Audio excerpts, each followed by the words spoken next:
Subhanallah, ibu yang solehah.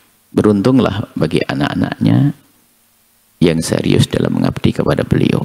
Yang paling beruntung di antara anak-anak beliau adalah yang paling tulus. Yang paling tulus, lihat nanti, paling beruntung di dunia dan di akhirat. Apalagi seorang ibu yang Masya Allah rindu beribadah bulan Ramadan, dalam keadaan sakit pun masih berusaha untuk sempurna dalam melaksanakan ibadah, sholat, memperbanyak sholat, luar biasa.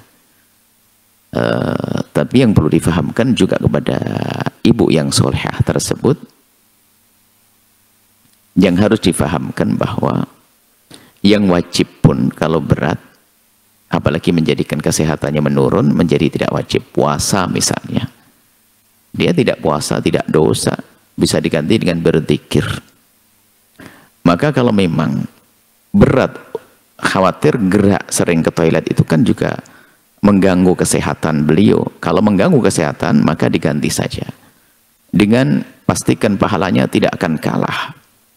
Di saat dia punya hadas, sudah selesai, dia membaca zikir saja. Atau membaca hafalan Al-Quran yang dia punya hafalan. Tanpa harus beliau mundar-mandir ke toilet untuk ngambil air wudhu.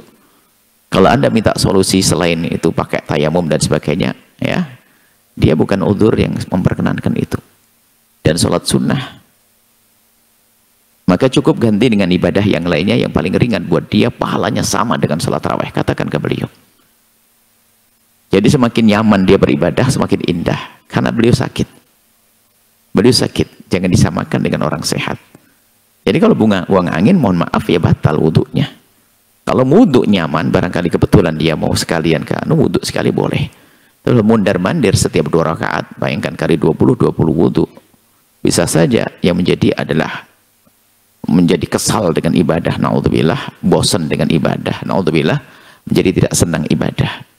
Karena Nabi juga dilarang juga kita itu dengan cara memaksakan diri yang menjadikan diri kita itu pada akhirnya menjadi capek.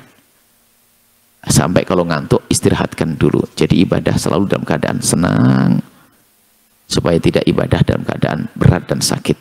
Cuman seruan keimanan yang di hati beliau itu yang luar biasa. Jadi Anda beri pengarahan saja, jangan Anda paksakan. Kalau ternyata beliau menikmati wudhu, barangkali ada sebagian orang itu senang dengan air, ya nggak apa-apa. Dia mundar-mandir wudhu, silakan. Atau mungkin posisinya wudhu, makanya buang anginnya sengaja atau tidak sengaja. Kalau tidak sengaja, mungkin posisi, tidak usah pakai berdiri, cukup sholat sunnah dengan duduk, bisa. Karena sholat sunnah bisa dilakukan dengan duduk, disiasati saja. Tapi kalau permasalahan memang dari perutnya harus sering buang angin, ya berarti tempo 2 rakaat harus buang angin, seperti itu. Maka gantilah dengan ibadah yang tidak disyaratkan bersuci, karena beliau sudah semangat begitu, Allah Maha tahu, sudah diberi pahala seperti orang melaksanakan sholat, seperti itu. Nah, kalau sholat fardu nanti ada solusi yang lain lagi. Sholat fardu harus, kalau dia misalnya bisa bertahan untuk tidak buang angin selama 2 menit, maka dia harus menyelesaikan sholat fardu 2 menit. Ambil ringkasnya saja sholat fardu. Wudhu, lalu sholat fardu kilat. Supaya nggak ada istilahnya, apakah boleh sudah buang angin melakukan sholat? Nggak boleh. Kalau bertayamum dia belum semdarurat, karena bukan tidak bisa bertayamum, bukan tidak bisa wudhu. Kecuali dia menjadi tidak bisa berwudhu, maka boleh bertayamum. Tidak bisanya karena dia sakit, atau tidak bisanya karena nggak ada air. Sekarang dia ada air, menyentuh air juga boleh. Maka bagi dia belum boleh tayamum. Karena air ada. Dan dia bukan tidak boleh menyentuh air. Maka bagi dia wudhu tetap bisa. Maka tidak boleh tayamum bagi orang seperti itu. Ganti ibadahnya. Allah Maha Kasih. Sampaikan kepada beliau. Banyak doain anak-anak dan cucunya. Wah, hebat. Doa, sholawat, zikir. Itu aja.